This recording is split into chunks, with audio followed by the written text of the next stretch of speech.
This is our 4th episode for Basil, or King of Thieves. Last time, Basil hunted giant lizards that petrify people by staring at them. Kinda like that look from your wife when you're in trouble. Okay, so Basil has leveled up by a huge amount, and now he has to decide on where he's going to spend those points. This will kind of determine the early point of this game, although we can shift our focus a little bit later on once we get more levels under our belt. At this point of the game, we can either focus on stealth by putting more points into move silently and hide in shadows, and then relying on backstabbing to get most of our damage done. Or we could put our points into setting traps, and then using our traps to take out our enemies. For Basil at this point, we're going to go with traps. There's no point in setting the set traps value above 100, because anything above 100 are just wasted points. So we're actually going to put the remainder of those points into pickpockets. Although I will say that stealth is going to be something that we will do eventually. But we might rely on either thieving potions or potions of invisibility to get us to where we need to go. Sure. Our goal today is to get past 32,000 XP so we can start assembling our crew. We're also going to take a little bit of time to take on some more monsters and get some kick-ass gear. But first, we're going to do some easy quests that aren't necessarily dangerous. And we're going to take out some hobgoblins. We're going to use the old tried and true method of kiting to take out our enemies, which is again nice for hobgoblins since many of them are just melee fighters. Although there are going to be a few hobgoblin archers we're going to have to face off against. The real dangerous ones are going to be hobgoblin elites. They have a poison that at low levels can be very, very dangerous. Again, we're going to try keeping our distance a little bit, but it can be a little tough if we're overwhelmed.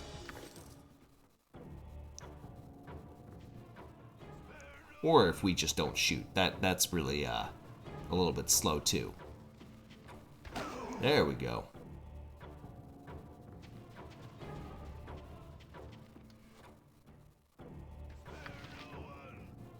Yeah, might as well switch to melee. We do have a nice amount of hit points that we can take a blow or two, but the dangerous thing about thieves is they can't wear helmets. So anytime that we take on a helmet, or anytime we take a critical hit, it's going to do double damage. Okay. We're going to grab those boots. Those boots will be nice later on once we get them identified. Sure. We'll also make sure to grab this little secret cache and get some healing potions. And we'll tell the cops off. No, we'll tell the cops that we're not causing any trouble. You can fight these guys, and I believe there's no reputation hit if you fight and kill them. So if you're interested in getting some plate mail armor early on in the game, I think you can do that for no problems. I'll take care. Ogrelins, of course. We're gonna take those guys out. We're gonna get this scroll. That's a message. It's a message for an easy quest that we can just bring in to Beregost. This other goon will give us a little bit of treasure too. Once we kill him, of course. Going toe to toe. That was painful, but we managed to survive. Of course, we're out of inventory space. That's, of course, another big advantage to having a group with you is that you don't have to worry so much about inventory space. Okay. We're actually going to go south first. We're going to take out this group of hobgoblins here so that we can eventually get some of their treasure as well as a necklace that we're going to turn in to another guy in Beregost to get a little bit more XP. I'll take care.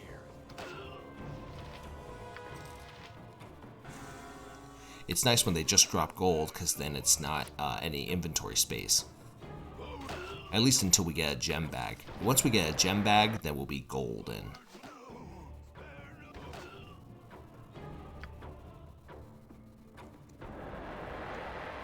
Kind of slide our way around this camp, not try to attack the whole bunch of them.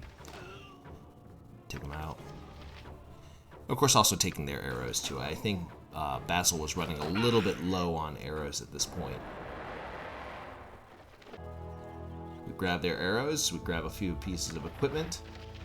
And we're also going to grab this necklace here, which is a quest item.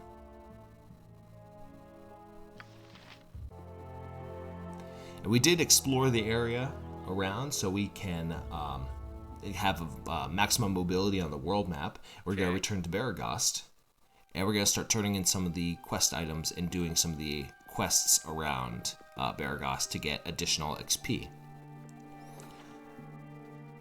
Here now, get out. We're going to have the conversation with Marl.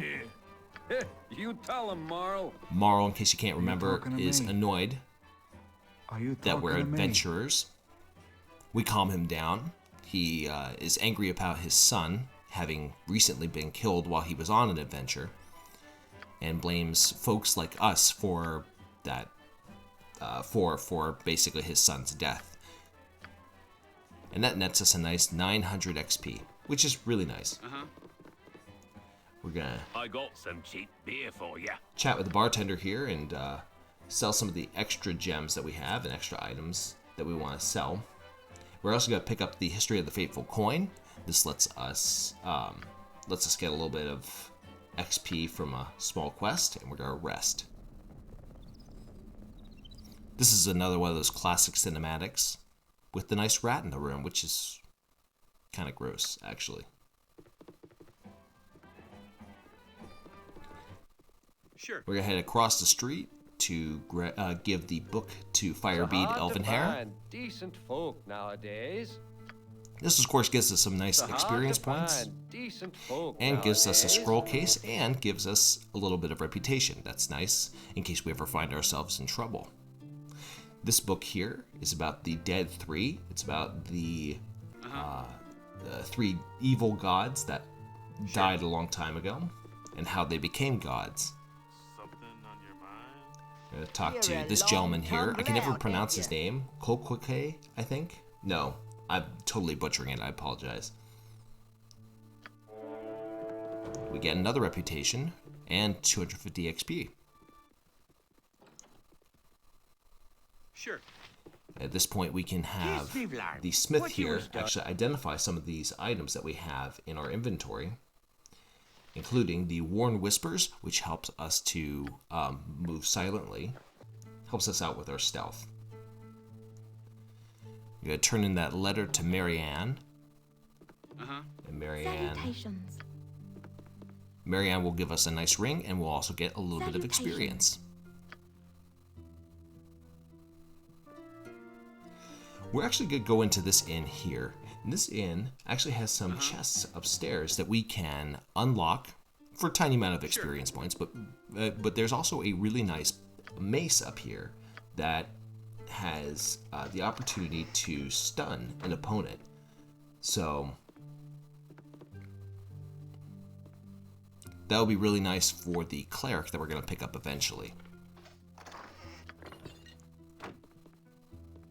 We're also going to unlock these other chests in order to, again, get a little tiny amount of experience points.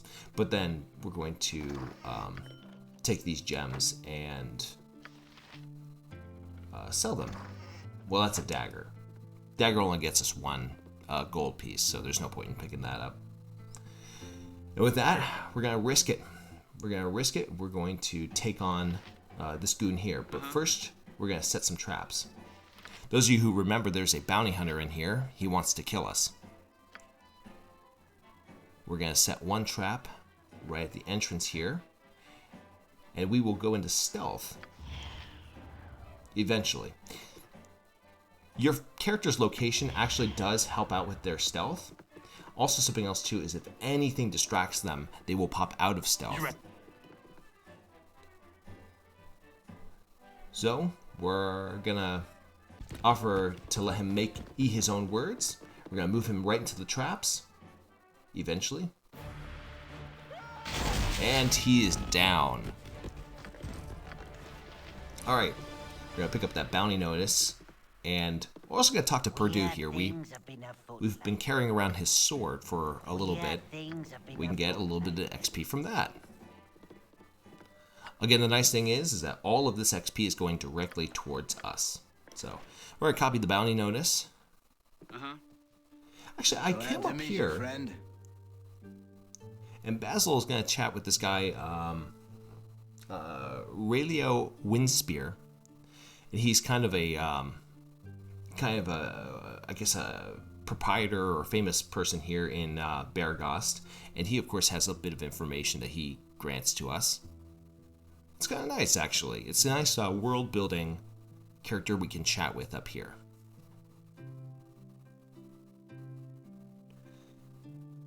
So Basil's going to chat with him, and we're going to learn a little bit more about what is going on with the Swords Coast, and what's going on with these, with the Iron Crisis, what's going on with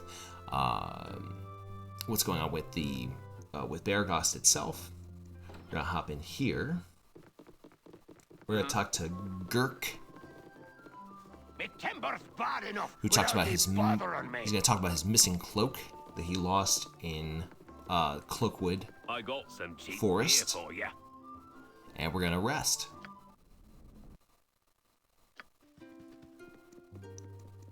So at this point, I'm going to do something really risky with Basil. Basil is going to engage in a very, very tough fight early on. This lady is Silky. Silky is a bard, and she's quite a high-level bard because she has Hello there. a lot I have of a pretty proposal for you. very powerful spells. In order to engage with her, we're first going to talk to this guy, Garrick. Garrick is, he's a potential companion. I wouldn't take him unless you really, really, really want a bard that's not that powerful. But we're going to take him along with us, or we're going to follow him here, not take him along with us. And that engages us with Silky. Silky is his boss at this point. And she asks us if we can help protect her. And with that, we have these goons coming up. And these guys actually are just here to make an exchange. They're not even goons. And she's threatening them. She's immediately ready to kill them. And we are calling her out on that. So now, since we set those traps, they got in the way of the spells. And we take her down. And that's 900 XP and a magic stick. And a very nice potion. Sure. You can choose to talk to Garrick at this point.